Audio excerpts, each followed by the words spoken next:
আসসালামু আলাইকুম ওরহমতুল্লাহ।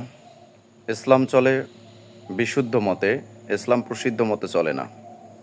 রাসূল সাল্লাল্লাহু আলাইহি সাল্লাম জন্মগ্রহণ করছেন সোমবার দিন এবং রাসূল সাল্লাল্লাহু আলাইহি সাল্লামের জন্মের অধিকতর বিশুদ্ধ তারিখের মত হচ্ছে ৮ই রবিউল আউয়াল বা ৯ রবিউল আউয়াল, কিন্তু আমরা ১২ রবিউল আউয়াল প্রসিদ্ধ মতে পালন করি।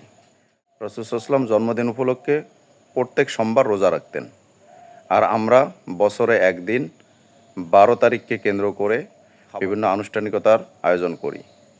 এটা ইসলাম সমর্থন করে না, বরং রাসূল সাল্লাল্লাহু আলাইহি ওয়াসাল্লামের জন্মদিন পালন করতে চাইলে প্রত্যেক সোমবার দিন রোজা রাখা, এটাই রাসূল সাল্লাল্লাহু আলাইহি ওয়াসাল্লামের প্রতি ভালোবাসার প্রকাশ। এবং রাসূল সাল্লাল্লাহু আলাইহি ওয়াসাল্লামের প্রতি ভালোবাসার প্রকাশ শুধু রোজা রাখলেই হবে না, বরং ৫ ওয়াক্ত নামাজ আদায়ের সাথে সাথে রাসূল সাল্লাল্লাহু আলাইহি ওয়াসাল্লামের অন্যান্য সুন্নতও পালন